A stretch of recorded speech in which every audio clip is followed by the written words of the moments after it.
काली रात का अभिशाप। वो गांव जहां रात बोलती थी।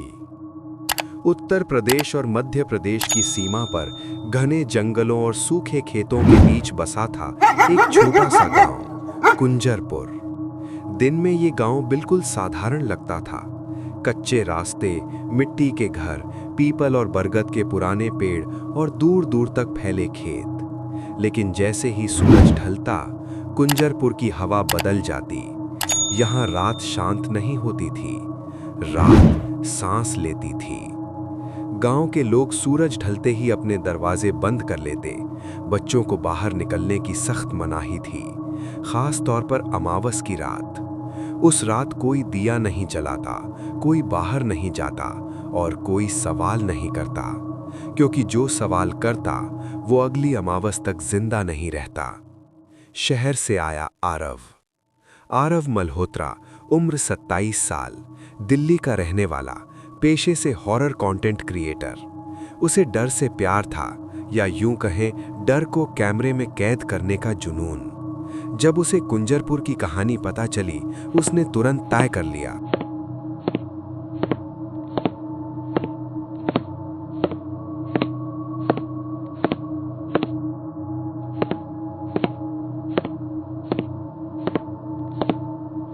यही मेरी सबसे बड़ी स्टोरी होगी।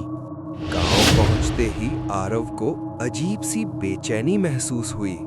मोबाइल नेटवर्क गायब, हवा ठंडी, जबकि गर्मी का मौसम था। बस स्टैंड पर खड़ी एक बूढ़ी औरत उसे घूर रही थी। आरव ने पूछा, दादी, यहाँ अमावस की कहानी क्या है? बूढ़ी औरत कांप गई, धीरे से बोली, बेटा, जो जानना चाहता है वही सबसे पहले मरता है। निषिद्ध पीपल। गांव के बाहर एक पुराना पीपल था। उसके नीचे मिट्टी हमेशा काली रहती थी।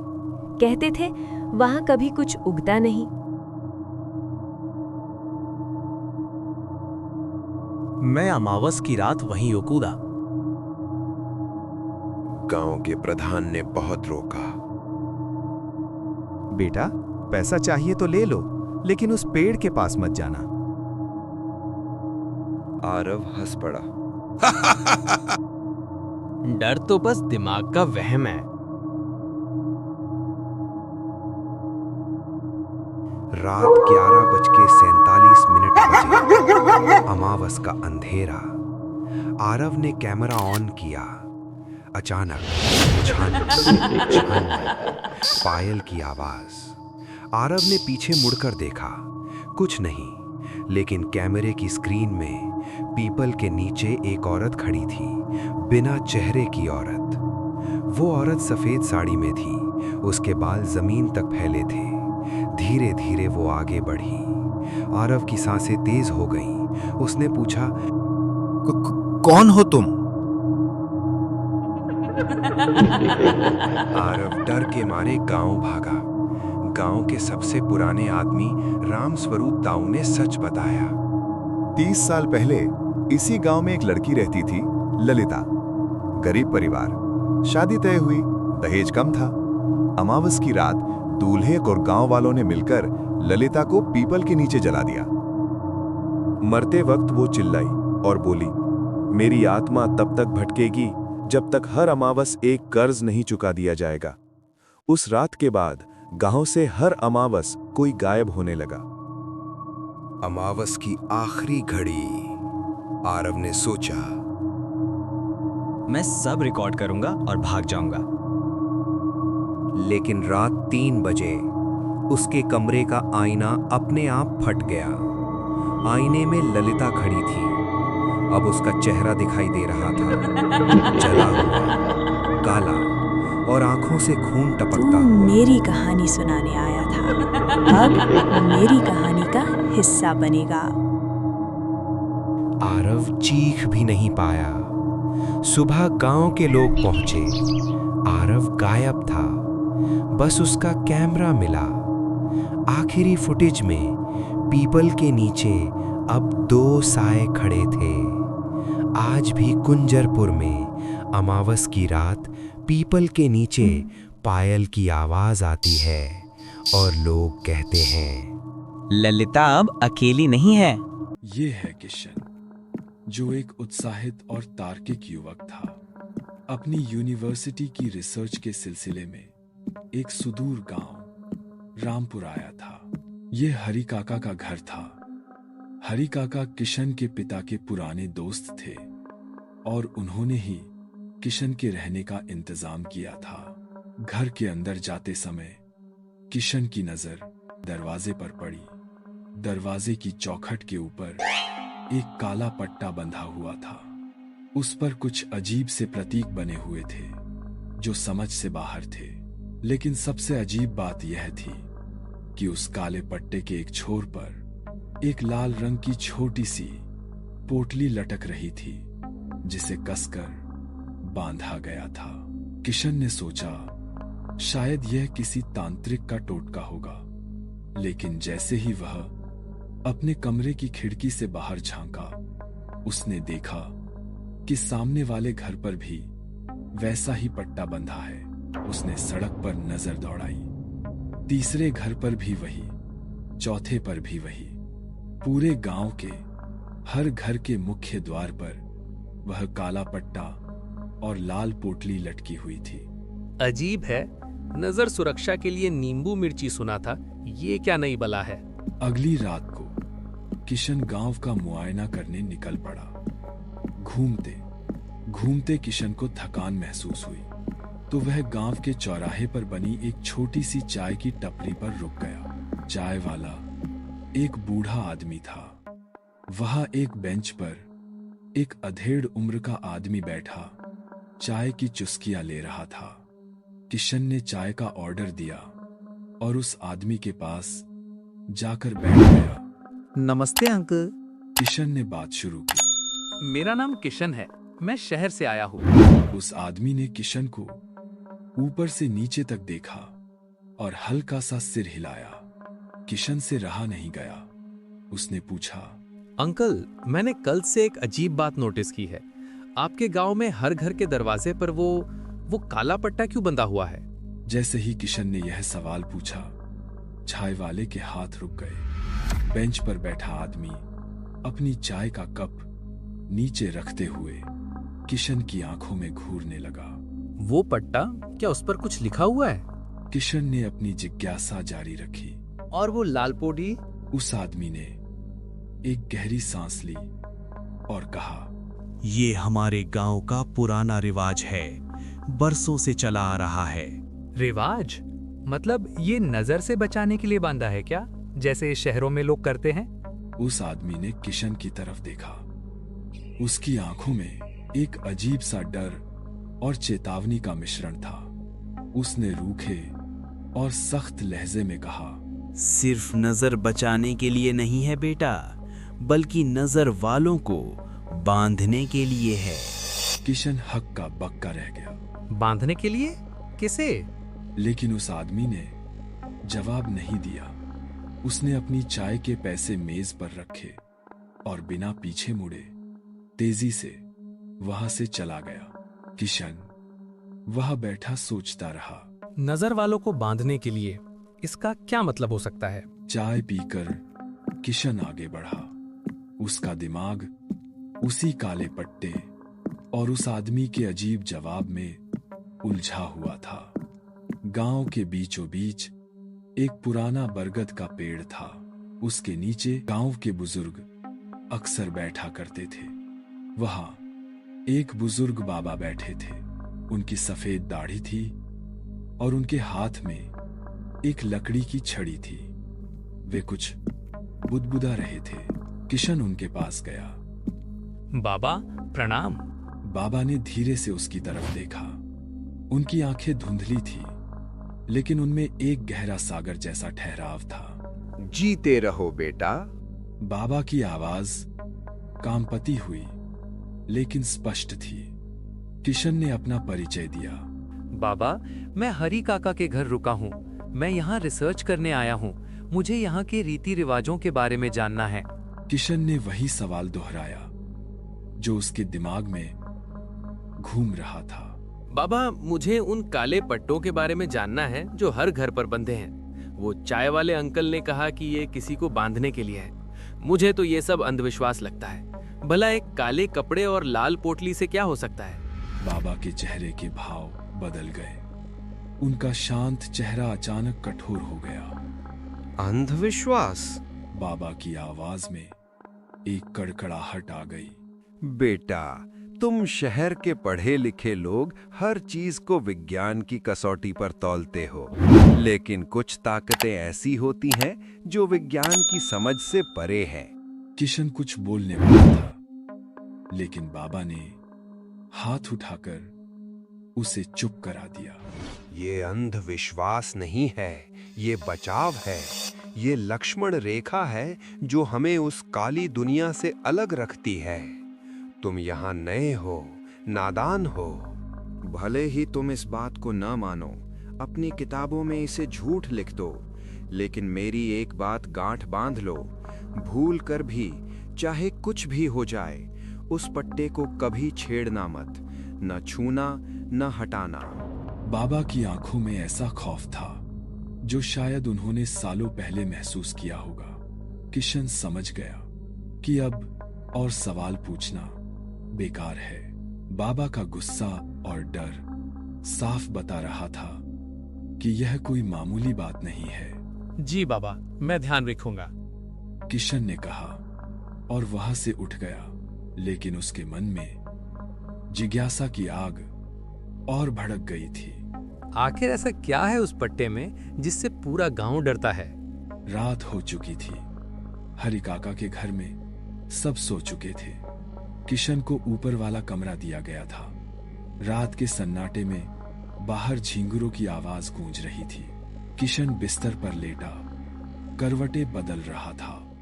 बाबा की बातें उसके दिमाग में गूंज रही थी। तभी सन्नाटे को चीरती हुई एक आवाज आई। यह पायल की आवाज थी, बहुत ही धीमी लेकिन स्पष्ट। ऐसा लग रहा था जैसे कोई नंगे पैर भारी पायल पहने उसकी खिड़की के ठीक नीचे चल रहा है। किशन उठकर बैठ गया। उसने घड़ी देखी, रात के 2 बज रहे थे। उसने सोचा। वह दबे पांव खिड़की के पास गया। उसने बाहर झांका। सड़क वीरान थी। स्ट्रीट लाइट की मध्यम पीली रोशनी में धूल के कण उड़ रहे थे। वहां कोई नहीं था, न कोई जानवर न इंसान। शायद वहम होगा, किशन ने खुद को समझाया। वह वापस मुड़ा और अपने बिस्तर की तरफ बढ़ा। जैसे ही वह बिस्तर पर लेटने के लिए झुका, उसे लगा कि कमरे के कोने में कोई खड़ा है। उसका दिल जोर से धड़कने लगा। उसने आंखें फाड़कर अंधेरे में देखा। वहां एक औरत खड़ी थी। उसका पूरा शरीर सफेद था, जैसे उसमें खून की एक बूंद न हो। लेकिन सबसे भयानक उसका चेहरा था। उसकी आंखें नहीं थी, वह लाल अंगारों जैसे गढ़े थे। किशन के गले से आवाज नहीं निकली। वह जम गया था। वह औरत धीरे धीरे उसकी तरफ बढ़ी। उसके हाथ में एक जंग लगा हुआ लंबा चाकू था। किशन पीछे हटने की कोशिश कर रहा था, लेकिन उसके पैर सुन्न पड़ चुके थे। औरत ने एक भयानक चीख मारी, ऐसी चीख जो कान के पर्दे फाड़ दे और हवा में उछलकर सीधे किशन के ऊपर कूदी। चाकू उसकी छाती की तरफ आ रहा था। किशन जोर से चिल्लाया और उठकर बैठ गया। वह पसीने से लथपथ था। उसका दिल हथौड़े की तरह सीने में बज रहा था। कमरा खाली था। दरवाजा अंदर से बंद था। किशन ने अपनी सांसों को काबू करते हुए कहा, सिर्फ एक बुरा सपना था। उस भयानक सपने के बाद किशन पूरी रात सो नहीं पाया। अगली सुबह उसकी आंखों में नींद की कमी साफ झलक रही थी। वह बार बार खुद को समझा रहा था कि वो सिर्फ एक सपना था, तीसरे दिन की शाम को किशन गांव के छोर पर टहल रहा था। सूरज डूब रहा था और आसमान संतरी हो गया था। चलते चलते वह एक पुराना खंडहरनुमा घर के सामने पहुंचा। घर की हालत देखकर लग रहा था कि वहां बरसों से कोई नहीं रहता, लेकिन उस वीरान टूटे फूटे घर के मुख्य दरवाजे पर भी वही काला पट्टा बंधा हुआ था। किशन हैरान रह गया। इस घर में तो कोई रहता नहीं है, फिर यहाँ नजर से बचाने के लिए पट्टा क्यों? उसकी खोजी प्रवृत्ति जाग उठी। वह धीरे धीरे घर के करीब गया। जैसे ही वह दरवाजे के एकदम पास पहुंचा, अचानक हवा का एक बहुत तेज झोंका आया। हवा इतनी तेज थी कि धूल उसकी आंखों में भर गई। उसी वक्त वह काला पट्टा दरवाजे की चौखट से टूटकर नीचे गिर गया। किशन ने अपनी आंखें मली।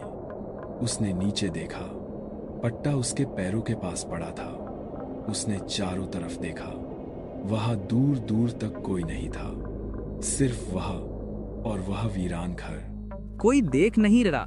वैसे भी ये पट्टा खुद गिरा है, मैंने नहीं तोड़ा। अब देख ही लेता हूँ इसमें है क्या।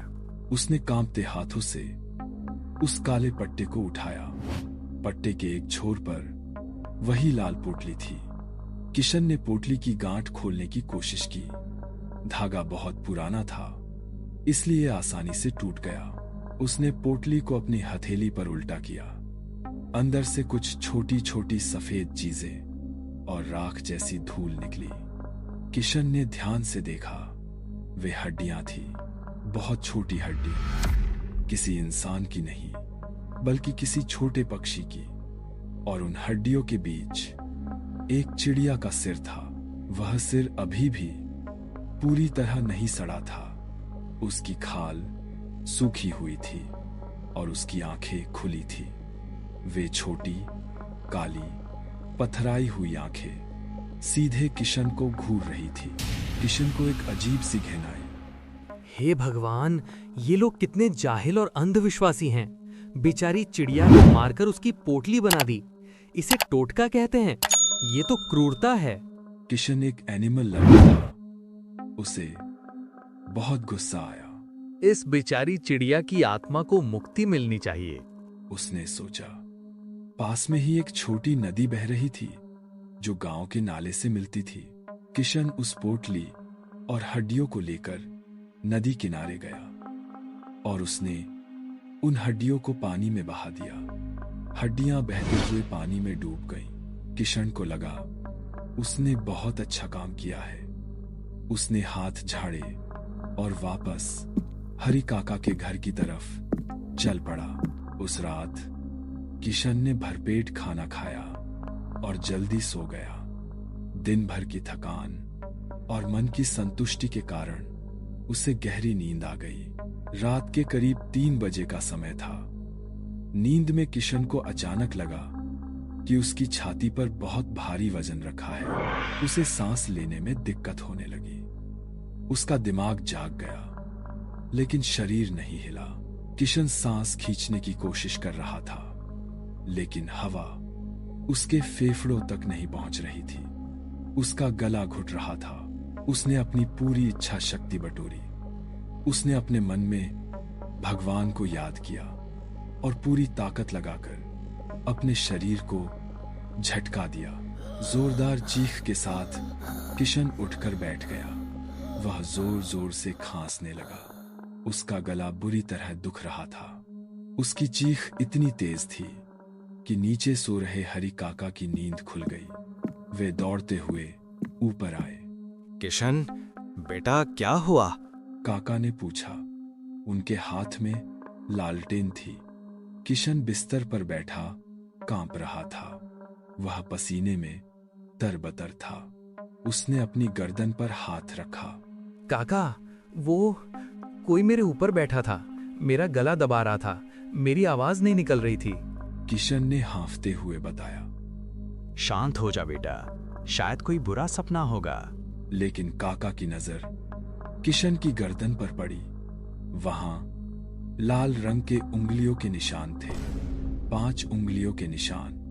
जो धीरे धीरे काले पड़ रहे थे। सपना निशान नहीं छोड़ता। तभी खिड़की के पास काला पट्टा देखा। वो पट्टा देखते ही काका समझ में जरा भी देर नहीं लगी। काका का चेहरा गंभीर हो गया। उन्होंने किशन की आंखों में देखा। किशन, सच सच बताना, आज तुम दिन में कहाँ गए थे? क्या तुमने कुछ किया? किशन अभी भी सदमे में था। उसने धीरे धीरे सब बता दिया। मैं शाम को उस वीरान घर की तरफ गया था काका। वहां दरवाजे पर वो काला पट्टा लगा था।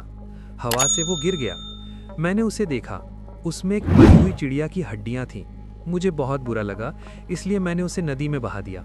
जैसे ही किशन ने बहा दिया, कहा, हरी काका का चेहरा सफेद पड़ गया।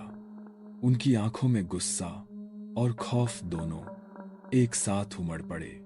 मूर्ख लड़के, तुझे मना किया था ना। तूने ये क्या कर दिया? तूने उसे आजाद कर दिया। अब यहाँ कोई नहीं बचेगा, न तू, न मैं, न ये गांव। काका ने किशन का हाथ पकड़ा और उसकी कलाई देखी। किशन ने भी देखा। उसकी कलाई पर जहां पल्स होती है, वहां एक काला गोलाकार निशान बन गया था। ये क्या है काका? किशन ने डरते हुए पूछा। ये मौत का निशान है। काका ने कांपती आवाज में कहा। तूने जिसे बहाया वो कोई मामूली चिड़िया नहीं थी। काका ने तुरंत आस पड़ोस के 2-3 बुजुर्गों को बुलाया। रात के अंधेरे में सब जमा हो गए। जब उन्होंने किशन की हरकत सुनी तो वे भी सिर पकड़कर बैठ गए। अब इसे बचाना मुश्किल है। हमें तुरंत अघोरी बाबा के पास जाना होगा। हरि काका ने फैसला लिया। वही इसे बचा सकते हैं। अगर सुबह होने से पहले कुछ नहीं किया तो सूरज की पहली किरण के साथ ये लड़का खत्म हो जाएगा। काका और 2 अन्य लोग किशन को लेकर गांव के बाहर जंगल की तरफ निकल पड़े। वो जंगल के बीचों बीच एक पुरानी कुटिया के पास रुके। वहां अंधेरा था। सिर्फ एक धुनी जल रही थी। धुनी के पास एक बाबा बैठे थे।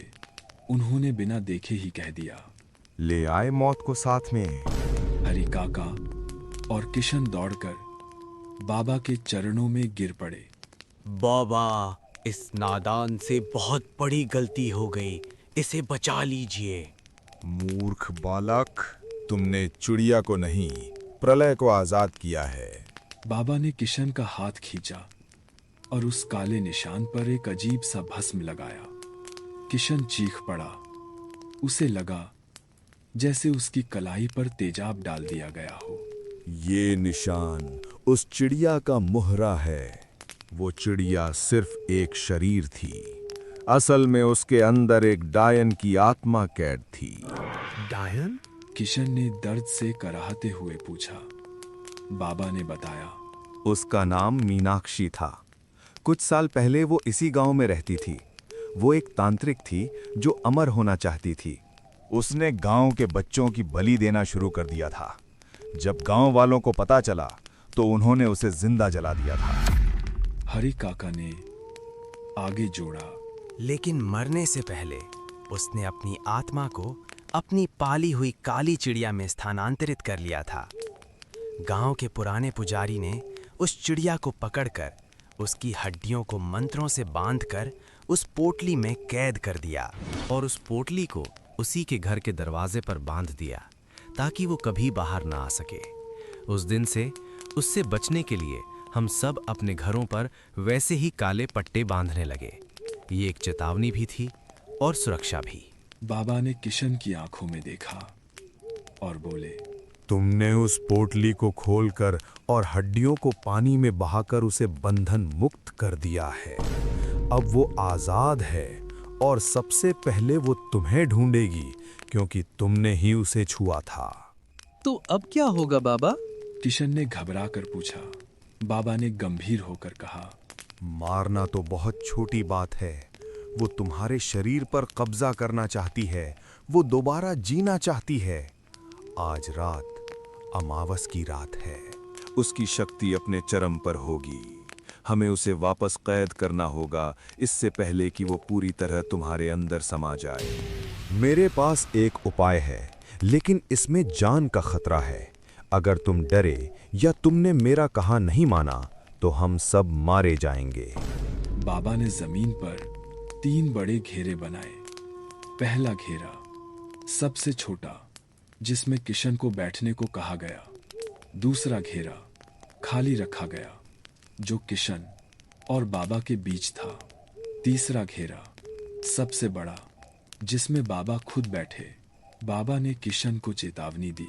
सुनो लड़के, जब तक मैं न कहूं, इस घेरे से 1 इंच भी बाहर मत निकलना। चाहे तुम्हें अपनी माँ की आवाज सुनाई दे या कोई तुम्हें घसीटने की कोशिश करे, तुम सिर्फ मेरे मंत्रों पर ध्यान देना। किशन कांपते हुए उस घेरे में बैठ गया। हरि काका और बाकी लोग दूर खड़े होकर तमाशा देख रहे थे। उन्हें सख्त हिदायत थी कि वे बीच में ना आए। बाबा ने मंत्र पढ़ना शुरू किया। शुरुआत में सब शांत था, लेकिन धीरे धीरे हवा चलने लगी। ऐसा लग रहा था जैसे पूरा जंगल चीख रहा हो। अचानक किशन और बाबा के बीच वाले खाली घेरे में धुआं इकट्ठा होने लगा। वह धुआं गाढ़ा होता गया और उसने एक आकृति ले ली। किशन की आंखें फटी रह गईं। सिर्फ किशन और बाबा उसे देख पा रहे थे। गांव वाले उसे नहीं देख पा रहे थे। मीनाक्षी ने किशन की तरफ देखा और एक भयानक हंसी हंसी। बाबा ने जोर से मंत्र बोला और आग में और सामग्री डाली। उसकी आंखों में देख किशन, डर मत। अगर तूने नजर हटाई तो वो तुझे खींच लेगी। किशन ने हिम्मत करके उस डायन की आंखों में देखा। वह आंखें नहीं थी, बल्कि गहरे काले गड्ढे थे जिनमें अनंत अंधेरा था। उसे चक्कर आने लगा। उसे लगा जैसे वह उन गड्ढों में गिर रहा है। बाबा, उसकी आंखें नहीं है, मैं कहाँ देखूं? चुप रहे मूर्ख, जैसा बोला है वैसा कर। बाबा ने डांटा। बाबा लगातार मंत्र बोल रहे थे। वापस जा मीनाक्षी, तेरा समय खत्म हो चुका है। मीनाक्षी तड़पने लगी। हवा का एक बहुत तेज बवंडर आया। धूल किशन की आंखों में भरने लगी। उसे कुछ दिखाई नहीं दे रहा था। सिर्फ बाबा की मंत्रों की आवाज और डायन की चीखें सुनाई दे रही थी। और फिर सब कुछ शांत हो गया। जब किशन की आंख खुली तो सुबह हो चुकी थी। पक्षियों की चहचहाहट सुनाई दे रही थी। वह उसी जमीन पर लेटा था। उसके पास हरि काका बैठे थे। उठो बेटा, सब ठीक है। काका ने राहत की सांस लेते हुए कहा। किशन झटके से उठकर बैठा। उसने चारों तरफ देखा। वह डायन गायब थी। किशन ने तुरंत अपनी कलाई देखी। वह काला गोलाकार निशान गायब हो चुका था। वहां सिर्फ हल्की सी लाली थी, जैसे कोई पुराना घाव भर गया हो। बाबा ने किशन की तरफ देखा और हल्की मुस्कान दी। वो कैद हो गई बेटा। मैंने उसे वापस उसी आयाम में भेज दिया जहां से वो आई थी। लेकिन याद रखना, बुराई कभी मरती नहीं, सिर्फ सोती है। तुमने उसे जगाया था, इसलिए उसे सुलाना मुश्किल था।